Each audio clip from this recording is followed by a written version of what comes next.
fact of world. Илсэн цүл ба тэнгисийн дунд хаан тус. Morocco.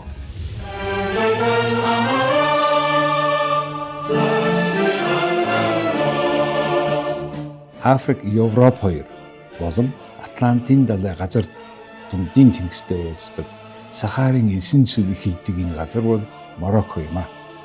Түүний зүрхэнд Марракеш, улаан хот, мянганы төв, өнгө хэмнэлийг андруулсан музей мэт оршдоо.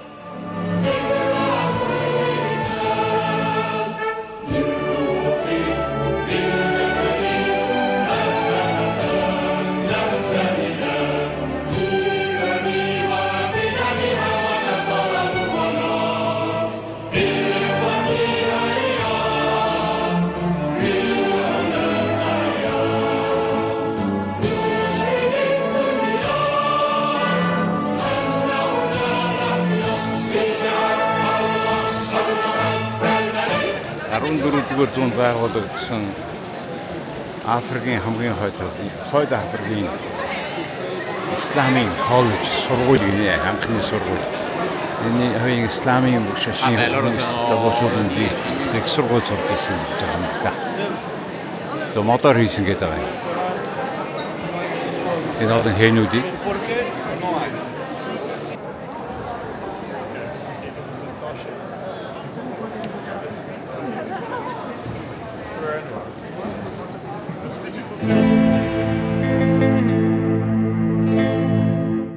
Марракешээр алхах нь мянган жилийн турш цаг хугацаагаар аялж буй мэдрэмж төрүүлдэг. Халуун ногооны үнэр, бөмбөрийн дуу, оройн инээд шууган энэ бүгд дэлхийг холбосон улсын түүхийг өгүүлнэ.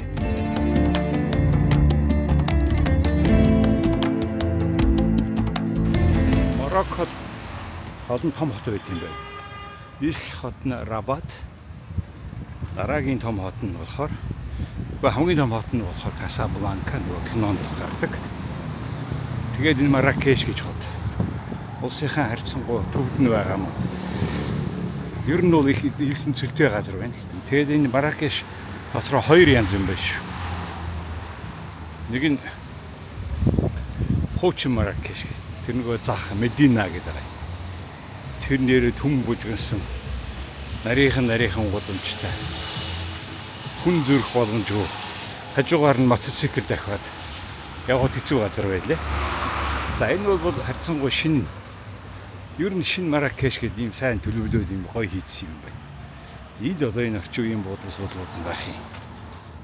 Ийм газар байна. Одоо ингээд гадаа ингээд нэмэх 33 градус байна. Ер нь 42, 45 хүрдийн гинэ. Тэгээд их халуунд. Тэгээд ер нь бас энэ байшингууд чинь юм улаан хөрөнгөтэй байгаа. Энэ яагаад юм бэ гэсэн. Ер нь энэ Испани урд тал, хойд Африк энэ байшингууд юм өнгөтэй байгаа. Нэгдүгээрт энэ байгалийн өөрийнх нь шохоончлуугаар хийсэн материалны голдуу олддог юм шиг байгаа. Энэ бүрхэн хот. Дон Кихот ч юм уу хааш. Испани хойд хэсгийн Испани мэдэлд прокторат гэдэг хамгаалалтанд. За урд хэсэг нь болохоор Францын мэдэлд 1914 оноос хойш 56 он хүртэл байсан юм байна. Энэ одоо үнэхээр орчин үеийн ер нь Франц дизайн тим байна байшингууд халуун газар захиулаа хийсэн. Их тийм чамбай хөөрхөн дизайнуудтай. За ийм газар байна да.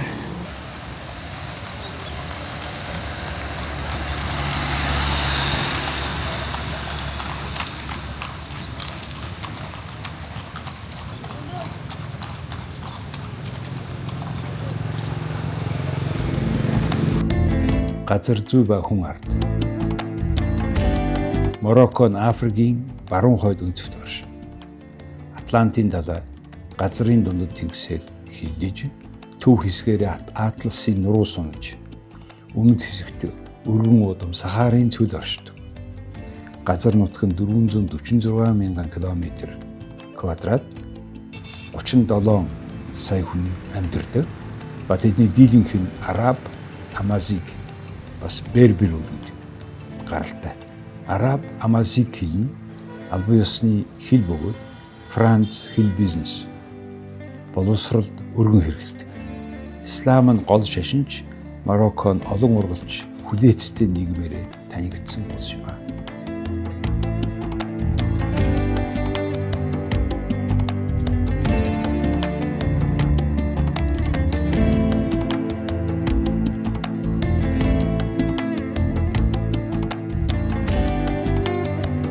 Марракеш, Мароккогийн зүрх.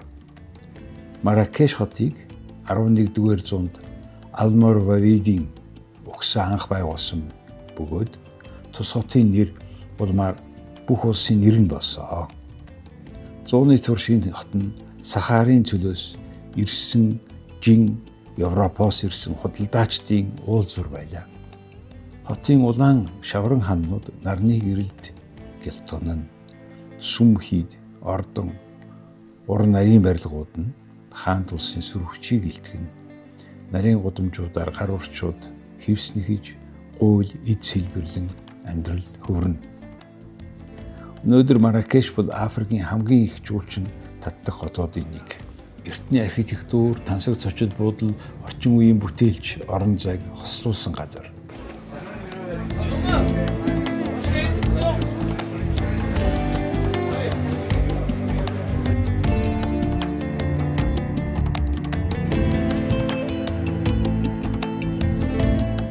Мароккогийн эдийн засаг. Мароккогийн эдийн засаг Африк төвдөө хамгийн их төрөлцсөн эдийн засаг юм. Нэг хүнд ногдох дотоодын нийт бүтээгдэхүүн нь 4,000 гаруй доллар бөгөөд тогтвортой өсөлттэй байна. Хөдөө аж ахуй дижимс, олив буюу жидүүний тос, тариалан зөнхөлж төрийн өмчт OCP групп дэлхийд фосфатын хамгийн том экспортлогчдын нэг юм а. Энэ улс сүүлийн жилүүдэд автомашины үйлдвэрлэл болон сэргээгдэх эрчим хүчний төв болон хөгжиж байна. Марокко Африк төвд нарны эрчим хүчний нэгэн тулгуур нь болж байна. Сахарын хязгаарлах 3,000 га талбайг хамарсан Нур Оразазатын нарны цогцлбор нь дэлхийн хамгийн том байгууламжуудын нэг юм а. Атлантын далайн эрэг дагуу салхин паркуудтайгаа хослуулснаар Марокко нийт цахилгааныхаа 40%-ийг сэргээгдэх их усүрээс гаргадаг болжээ. Харин 2030 он гэхэд энэ тоо 52% хүрэх зорилт тавьжээ. Засгийн газрын ногоон Марокко хөтөлбөр нь тогтвортой хөдөө аж ахуй, цахилгаан, автомашин, цэвэр эрчим хүчийг дэмжин тус улсыг бүс нутгийн уур амьсгалын бодлогын тэргүүлэгч болгож байна. Марракешийн хувьд аялал жуулчлал бол эдийн засгийн зүрх нь. Цочид буудлын болон кафе, гар урлалын захууд сая жуулчдыг татаж хотын амьдралыг тэтгэдэг юм байна. Боловсрол, ажлын байр, өдөр тутмын амьдрал. Сүүлийн жилүүдэд Марокко боловсрол болон дэд бүтцтэй ихээхэн хөрөнгө оруулсан. Төрийн сургууль үн төлбөргүй 15-наас хүртэл заавал сурах ёстой. Бичиг үсгийн түвшин 75% хүрч ихтэй сургуулийн оюутнуудын тоо жил бүр нэмэгдэж байна. Гэвч боловсролын чанар хөдөлмөрийн зах зээл бүрэн уялдаагүй хэвээрээ байна. Ихэнх залуус ялангуяа хотоос гадна ажил олоход бэрхшээлтэй байдаг. Гэвч цочдын сэтгэлийг хамгийн их хөдөлгдөг зүйл бол хүмүүсийн хандлага, дулаахан сэтгэл, өөдрөг зан юм а. Жолооч, хөтөж, худалдаач, уран баримлчид энэ бүгд нийлээд соёл цошинтгой зангаараа онцлогоо. Тэд бол энэ хотын зүрхэн гэж хэлж болно. Бүс нутаг болон дэлхийд эзлэх байр суурь. Марокко, Африк, Европ, Арабын ертөнцийг холбосон онцгой байр суурь зовлон. Франц, Испанитай нэгт харилцаатай бөгөөд Африкийн орнуудтай эдийн засгийн хамтын ажиллагаагаа өргөжүүлж байна. Тогтвортой улс төр, төв чиглэлийн исламыг баримталтгаараа Марокко бүс нутгийн итгэл даасан дуу хоолой болжээ. 2017 онд Африкийн холбоонд дахин ирснээс хойш Марокко твийн хамгийн том хөрөнгө оруулагчдын нэг болсон. Өнөөдөр энэ улс орчин үеийн бас уламжлалт өөрийн онцлог итгэлтэй дэлхийд нэгдтэй улс юм а. Монголтой харилцаа. Марокко ба Монгол улс 1960 онд дипломат харилцаа тогтоосон. Бүх төрлийн хоолны амтлагч халуун ногоо.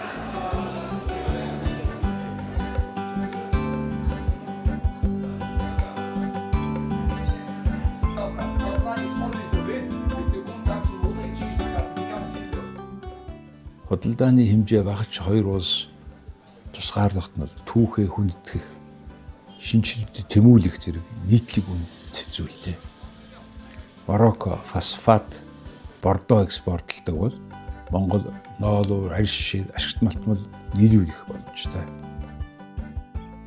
Сэргээгдэх эрчим хүч, аялал жуулчлал, соёлын солилцооны салбарт хамтын ажиллагаа их ирээдүй бий. $50. No?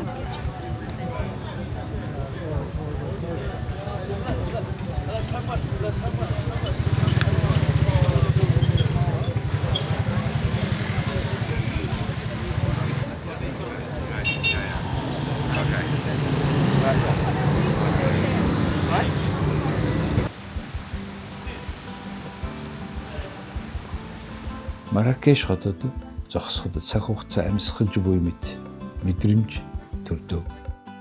Улаан ханнууд,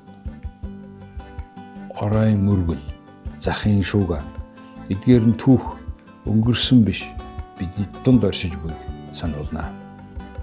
Монголын өргөн удам нутгаас ирсэн надад Мароккон уламжлал ба дэвшлиг зэрэг хөгжүүлэхийн жишээ мэт санагдав.